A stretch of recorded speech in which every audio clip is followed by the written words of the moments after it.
May mga paniniwala mga kapakbet na nagsasabing kapag ito ay ginawa mo sa iyong kama, ikaw daw ay mamalasing. Hindi lang sa kama, basta sa hinigaan mo kapakbet. Pero, totoo kaya ang mga ito? Tara at alamin natin.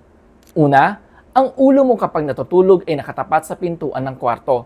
Ito ay isang coffin position. Pangalawa, ang paa mo kapag natutulog ay nakatapat sa pintuan din ng kwarto. Isa rin itong coffin position. Pero, ano nga ba ang coffin position? In Feng Shui, ito ay worst bed position kasi it relates to death. Pag ganito ang pwesto mo, they cut your life force energy. Pangatlo, hindi mo nililigpit ang iyong higaan pagkagising mo sa umaga. At pang-apat, babangon ka una ang iyong kaliwang paa. Gayunpaman mga kapakbet, ito ay isang paniniwala lamang. Nasa sa atin pa rin kung ito ba ay susundin o hindi. Sana ay may natutunan kayong bago mula sa amin. Master Michael here, simplifying Feng Shui for everyone.